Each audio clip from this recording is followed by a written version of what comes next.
Assalamualaikum ADP class. Today is our fifth lecture about themes of geography. Last lecture में मैंने आपको scope of geography के बारे में बताया था और उसके एंड में मैंने आपको थीम्स के बारे में भी बताया था. थीम्स क्या होते हैं? थीम्स ऑफ geography में हम स्टडी करते हैं स्पेसिफिक टॉपिक्स को ओवरऑल जोग्राफी से रिलेटेड होते हैं, जैसे कि लैंड फॉर्म्स हैं, क्लाइमेट्स हैं, population, culture and so on. बहुत ज़्यादा टॉपिक्स हैं हमारे पास, लेकिन उनको स्टडी करने के लिए जो कुछ कॉन्सेप्ट्स यूज़ होते हैं, यूनिफाइंग इंटर रिलेटेड कॉन्सेप्ट्स, उनको हम थीम्स ऑफ जोग्राफी के अंडर स्टडी करेंगे. तो टोटल 5 थीम्स हैं जोग्राफी के, यानी 5 इम्पॉर्टेंट कॉन्सेप्ट्स हैं.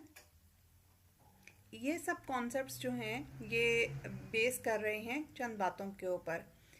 जिस तरह हिस्टोरियंस जो हैं वो टाइम को ऑर्गेनाइज करते हैं, इसी तरह जोग्राफर्स का काम है कि वो स्पेस को ऑर्गेनाइज करें.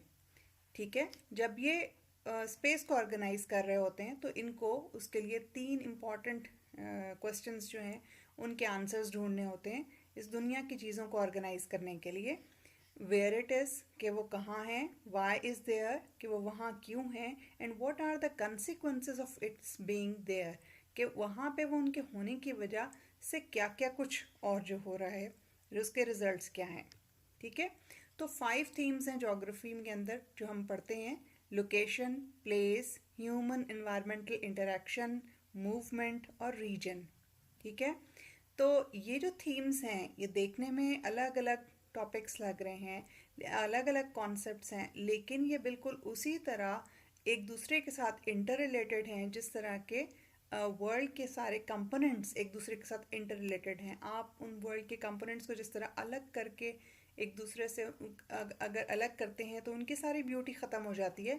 इसी तरह ये थीम्स भी सिर्फ उसी वक्त अंडरस्टैंड किए जा सकते हैं जब ये इनका इंटर रिलेशन जो है, कनेक्शन जो है, वो भी आप साथ में स्टडी करें. तो इन सबको इकट्ठा ही स्टडी करना होता है, हमने मिला जुला कर, यानी कि आइसोलेशन में हमने स्टडी नहीं करना होता. बारी बारी देखते हैं ये है क्या चीज़ें. लोकेशन है सबसे पहले.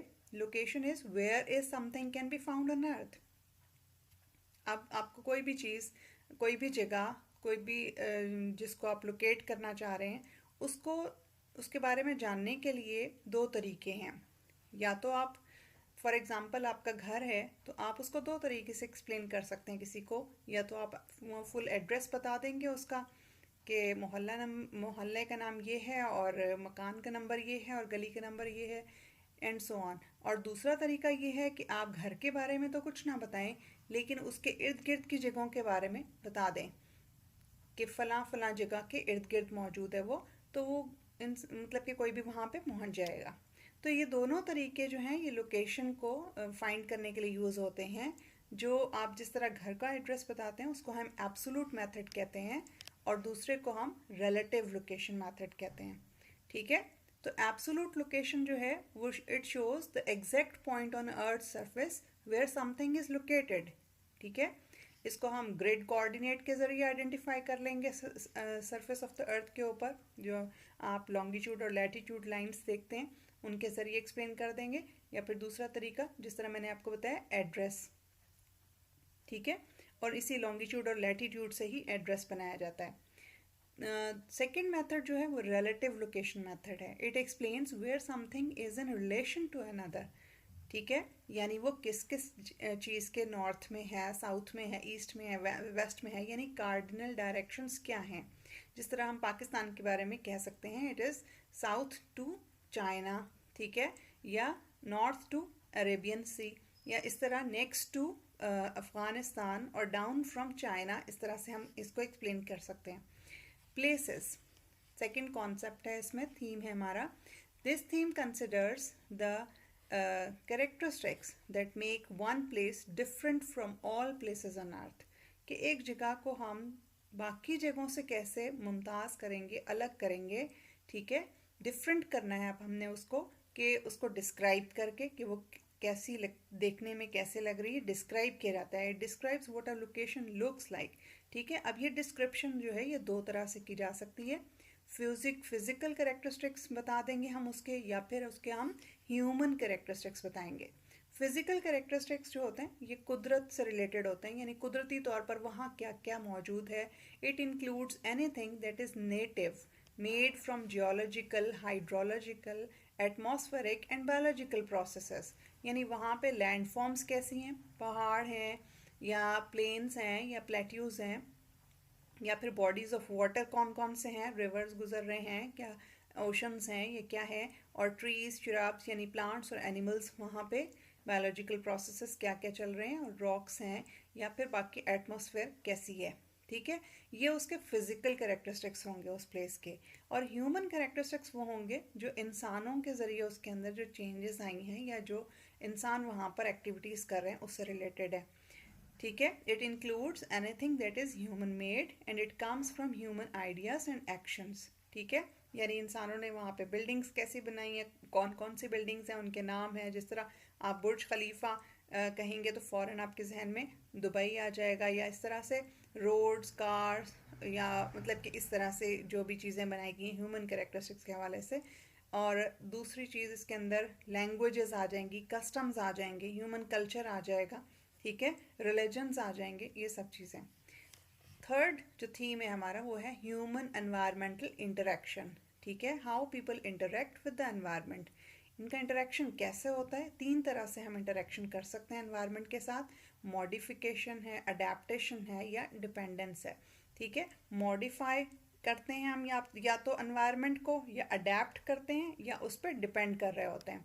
मॉडिफाई जब हम कर रहे होते हैं इसका मतलब ये होता है कि हम चेंज कर रहे हैं एनवायरनमेंट को. It means that human changes in the environment. Humans modify the natural environment to meet their needs. ठीक है, अपनी ज़रूरत के तहत करते हैं. आबादी बढ़ रही है तो वो जंगल काट कर, दरख्त काट कर उनकी जगह पर फसलें ख़त्म करके उनकी जगह पर कॉलोनीज बिल्डअप करते हैं. ठीक है, इंफ्रास्ट्रक्चर बिल्ड करते हैं, हाउसेस, डैम्स और ये सब. ठीक है, इसी तरह से अडेप्टेशन जो होती है, अडेप्टेशन के अंदर मॉडिफिकेशन नहीं होती. आप एनवायरनमेंट को चेंज नहीं करते बल्कि अपने आप को, अपना लिविंग स्टाइल चेंज करते हैं, अपने वे ऑफ लाइफ को चेंज करते हैं कि आप एनवायरनमेंट के मुताबिक हो जाएं. ठीक है, कि सरवाइव कर सकें वहाँ पर. It means humans change their life to live और सरवाइव इन द एनवायरनमेंट. यानी कि अगर गर्म इलाका है तो एयर कंडीशनिंग कर लेंगे, सन ग्लासेस यूज़ करेंगे, कोल्ड ड्रिंक्स यूज़ करेंगे एंड सो ऑन. डिपेंडेंस क्या होती है, ये तीसरा तरीका है हम कैसे, जिसके ज़रिए हम इंटरेक्शन करते हैं एनवायरनमेंट के साथ, कि हम इसमें क्या कर रहे होते हैं कि हम डिपेंड कर रहे होते हैं एनवायरनमेंट के ऊपर, रिलाई कर रहे होते हैं अपनी बेसिक नीड्स के लिए. लाइक कोई समंदरी इलाका है या दरियाई इलाका है तो वहाँ फिशिंग के ज़रिए इकोनॉमी ग्रो कर रही होती है, क्रॉप्स के ज़रिए हम अर्न भी कर रहे होते हैं और फीड भी कर रहे होते हैं, और ऑक्सीजन जिसके ज़रिए हम सांस ले रहे होते हैं एंड सो ऑन. ये चंद एग्जांपल्स हैं, और भी बहुत चीज़ें ऐसी आती हैं जिनमें हम डिपेंडेंस नज़र आती है हमें. फोर्थ थीम है हमारे पास movement. Movement is how people, goods and ideas move between places. ठीक है, यानी सिर्फ इंसान ही मूव नहीं करते, गुड्स यानी जो चीज़ें हैं वो भी मूव करती हैं, मटेरियल्स और आइडियाज़ भी मूव करते हैं. मूवमेंट के तीन स्पेशल इंटरेक्शन हैं. जिस तरह गुड्स की मूवमेंट है तो ये ट्रक्स के ज़रिए या शिप्स के ज़रिए, ट्रेन्स के ज़रिए, इस तरह से हम इनको मूव करते हैं एक जगह से दूसरी जगह, यानी तिजारत के लिए जब हम चीज़ों को एक जगह से दूसरी जगह लेके जा रहे होते हैं. और पीपल की मूवमेंट के लिए ट्रांसपोर्टेशन जो मौजूद है, बसेस हैं, कार्स हैं, ट्रेन है, अगेन एरोप्लेन्स हैं, वॉकिंग और बाइकिंग, ये भी एक तरीका है कि उसके ज़रिए मूव करने का. ठीक है, आइडियाज़ मूव कैसे क्या करते हैं. आइडियाज़ मूव करने के लिए हमारे पास इंटरनेट, ईमेल्स मौजूद हैं आजकल, और पहले हमारे पास जो लेटर्स का तरीका था, फ़ोन्स भी यूज़ होते हैं इस मकसद के लिए, और भी बहुत सारे तरीके हैं आइडियाज़ को मूव करने के लिए. ठीक है, फिफ्थ थीम है रीजन. रीजन एक का मतलब इलाका है, यानी कि ये एक जोग्राफिक स्टडी का एक बेसिक यूनिट है, लेकिन प्लेस से कुछ रिलेशन रखता है. जो आपने प्लेस थीम पढ़ा, ये एक से ज़्यादा प्लेसेस, जब दो या दो से ज़्यादा प्लेसेस को जब हम यूनिफाई कर देते हैं, इकट्ठा कर देते हैं, तो फिर उस एरिया को हम रीजन कहते हैं. It is defined as an area that has unifying characteristics, यानी 2 और मोर प्लेसेस होंगी वहाँ पर. ठीक है. तो दो टाइप्स की रीजन्स होती हैं, फिजिकल रीजन्स और पॉलिटिकल रीजन्स.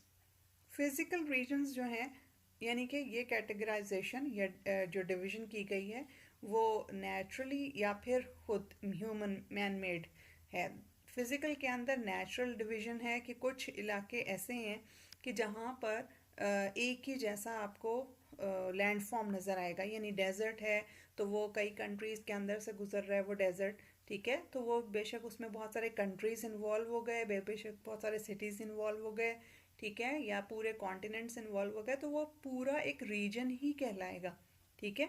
इसी तरह माउंटेन्स, लेक्स और रिवर्स जहाँ ये मौजूद होंगे, जहाँ जहाँ से गुजर रहे होंगे, वो इसका रीजन कहलाएगा. इसी तरह पॉलिटिकल रीजन्स होते हैं. पॉलिटिकल रीजन्स जो हैं ये मैन मेड हैं, ह्यूमन जोग्राफी के अंदर हम इसको स्टडी करते हैं. अब इसके अंदर स्टेट्स आ जाती हैं कि बहुत सारी स्टेट्स जो हैं वो एक ही, जिस तरह यूनाइटेड स्टेट्स ऑफ अमेरिका, वो सब अमेरिका में काउंट होती हैं, लेकिन बहुत सारी वो अलग अलग स्टेट्स हैं. इसी तरह बहुत सारे कंट्रीज़, या एक सिंगल कंट्री है तो उसमें बहुत सारे सिटीज़ हैं, प्रोविंसेस हैं एंड सो ऑन. ठीक है. तो आई होप सो कि आपको थीम्स की अच्छी से समझ आ गई होगी. ये बहुत इंपॉर्टेंट कॉन्सेप्ट है ज्योग्राफी का, और इसके बारे में क्वेश्चंस भी आपको आ सकते हैं. ठीक है. Thank you so much. अल्लाह हाफिज़.